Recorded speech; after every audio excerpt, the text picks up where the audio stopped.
What is there to say, man?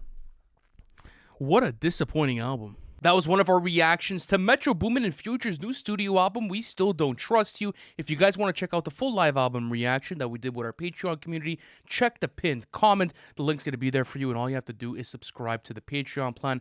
Go to the reaction tier, and you'll be able to access our full catalog. But Lou, let's get into this, all right? First thoughts, a new album from Metro Boomin and Future only 2 weeks after they dropped their first installment of the series, We Don't Trust You.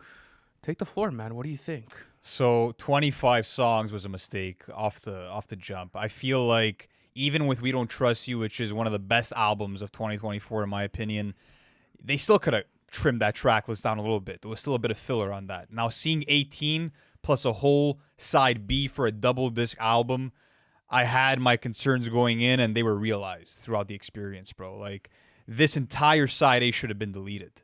Absolutely sleepy performances from Future. A lot of mismatch between production and performance. I feel like they weren't on the same wavelength. There was a couple of songs where the vocal mixing was off for Future. It just felt like a rushed experience overall, bro. I'm not going to lie to you. And I just feel like the only purpose this album serves is to go at Drake once again. Yeah, I'm left confused on this part. I think Kendrick definitely had the best part to play within this whole thing, and I think they should have probably left it at that because either way, none of these guys are going to go bar for bar with Drake in a diss battle, and especially when you're getting The Weeknd coming in and when you're getting A$AP Rocky, you know, it gets a bit shady and it gets a bit contradictory. Drake has to press that red button, bro. He has to press that red button and go get it, bro. He has to go for it. At this point, it's like everyone's ganging up on him. Absolutely. The whole rap game, it's fucking crazy. It is crazy. It's crazy to witness, too, just because you're going through these records and you're asking yourself, well, you know, what's going to really prompt him to be able to maybe press that red button, if there is a red button at all. But I want to concentrate now on the album and start to get into this track list. As far as the first couple of tracks go, you get this intro called We Still Don't Trust You, which is obviously playing on the We Don't Trust You intro off of the first one. And it's a much different experience than the first one. You have these synths that come through from Metro Boomin, and then after that, you're getting the Weeknd feature.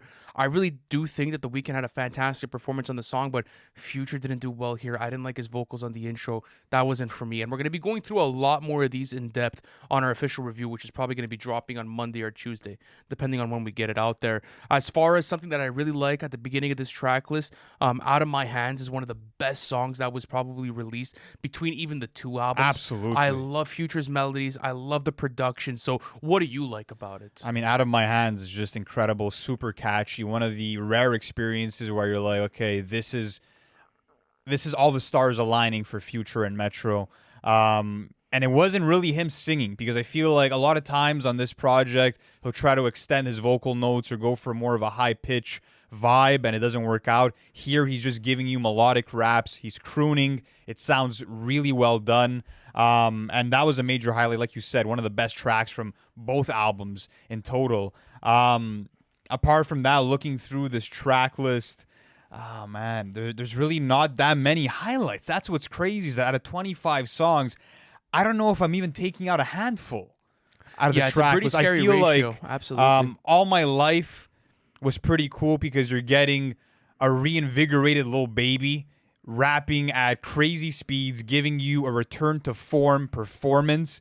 That was really something that shocked me. Absolutely. I think once you start to get to track 19 and you go to 25, there's a lot stronger tracks throughout. So pretty much this too. Absolutely. This too is definitely the strongest part about this. And I think, you know, if you guys are maybe a bit more into the melodic Future, that maybe that side A is for you. But regardless, though, I don't think it's his strongest stuff. Even something like, you know, Nobody Knows My Struggle. I'm a big fan of that song. I knew you were a bit mixed on it.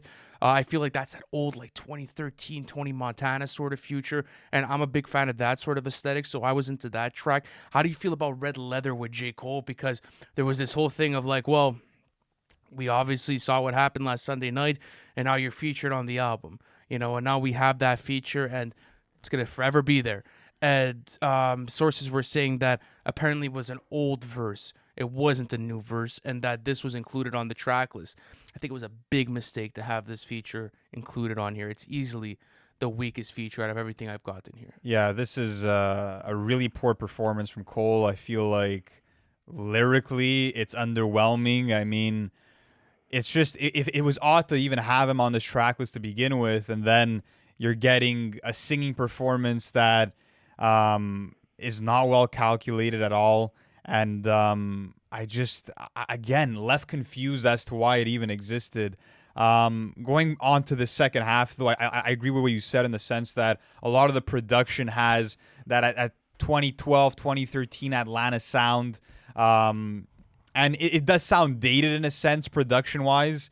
One of the major highlights for me, though, in that second half would be Crazy Clientele. That was an absolute banger. You're getting a hook that's cold-blooded about cutting through the crack with the nail, and Future really getting in his grimy street shit. And that's why we go to Future, is for these highly energetic performances that sadly come too far and few between. But what about Rocky's feature? What did you think about that on... It was a bit lackluster, right? Because you had the hook that bled in and out of his verse, which I wasn't a big fan of, if I'm being completely honest with you, at least from like what I'm looking at as far as the song structure goes. But, sorry, it's the chorus and the refrain that comes in and out. And there's these weird disses, like just talking about, Drake dropping his last stuff and like, it's weak, it came and went. It's like, we're still waiting on your album. Like, I'm still waiting on an A$AP Rocky album. So it's been 6 years. Is it A$AP Rocky's place to talk about, let's say, a release schedule and talking about, forgettable releases? That was in question for me. I smashed Before You Birthed. Flacco hit it first, son.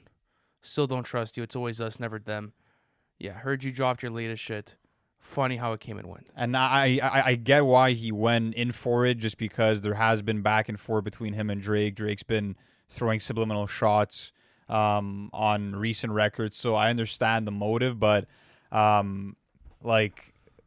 a dedicated track and see what happens. I don't think A$AP Rocky could go toe-to-toe with Drake in an actual battle or whatever it is, so kind of just seems pointless at this point. And again, this whole idea of getting more and more rappers to come at Drake, I don't know, it's kind of corny and played out at this point. That's kind of how I feel. It is. I think they should have ended it like that. Yeah, literally. They should have ended it like that, if I'm being completely honest. Just because at this point it's like they're not saying much within the disses itself, and at this point we're only waiting for Kendrick. I'm not waiting for the Weeknd or A$AP Rocky to enter into a battle with Drake. It makes no sense. It legitimately makes zero sense. So I feel like when those are the types of motives maybe behind certain choices and curation, it jades the album a bit. But regardless, those were just little small blimps within all of it. I think there's bigger issues with the track list than that. I feel like it's bloated. It's bloated. There's so much stuff. Okay, you want to do something that's a bit more melodic, maybe something for the ladies, for the club play, for the radio. That's fine, man. Yeah, go get your bag. Do what you got to do. But dropping 25 songs on top of an album that dropped 2 weeks ago, not only that, but I'm maybe revisiting 4 to 5 songs off of this album, but I'm still going to We Don't Trust You before I even get to this. I'm gonna be rarely revisiting this because I have that already. You're telling me that you have shit like Type Shit on there, Young Metro, We Don't Trust You, like that. These are serious records. There's nothing on this album that are touching those types of records.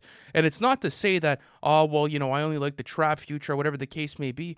No, I think there were certain good melodic performances, but it just didn't seem well calculated, and it was extremely bloated from a curation standpoint. And we've gotten those time and time again, looking at Coming Out Strong, looking at My Collection, looking at a lot of joints off of Hendrix, and even a joint let's say Wait For You off of I Never Liked You. Future is capable of excelling in that melodic bag, but nothing was sticking here, and I just feel like it was uninspired from Future. It didn't seem like he really was putting in real effort into the track list, and I feel like the album experience as a whole felt so disjointed. There was no real track sequencing. Nothing flowed properly. The tracks dragged oftentimes, and I don't know what they tried going for here, because again, it's one thing to go into an R&B bag, but it's another thing to just cruise through it and do it in such a lazy way. Well, 25 songs. That's what's tough about it. We should have kept that in 2023. But even if it was shorter, the problem is that you don't even have 3 good R&B songs on that first side. Forget about 25 songs. You don't even have a handful of tracks. I think maybe, listen, we're not the target demographic for this, I, but at the end I, of I the don't day, I don't think you can. yeah, but it's not well executed to my ears at least. So what are you looking for in your next couple of listens? What are you going back to, man? What are you trying to get out of this? I mean, we have the review that's going to be dropping where we're going to go into like a lot more of the technicals, like Future's performance, Metro's production. That's another thing that I find about this album. Like I'm listening to certain beats and I've always marveled at how like I really enjoy certain Metro productions. With this, it was like there's a lot of filler on the production side of things too, like just uninteresting productions that feel generic for Metro's catalog, at least on my end. So going back to the question, what are you looking for in these next couple of listens? I'm just gonna try to see once again how is the album flowing as a whole. That's super important to me because We Don't Trust You had a theme. It had a certain sound that was distinct and that was consistent. It was that dark, menacing approach. Here it just kind of seems all over the place. The sample choices weren't really hitting for me. So going into the next listens, I'm gonna try to look for some coherency. I'm gonna maybe try to revisit the second half because I feel like that's where the most potential is. Oh, for Is sure. within. Oh, I think that's without a doubt. Even on Twitter, I've been looking at a lot of the community sentiment so far, just based off of first listen, and I think people are definitely in agreement that a lot of it is coming off of that side B. So listen, guys, we'll see what happens. We're gonna be dropping our review very soon. That's gonna be the final verdict. Hey, listen.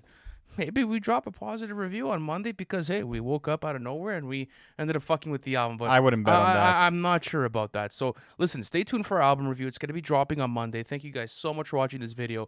And like I mentioned at the beginning of this episode, we will be doing more content just like this.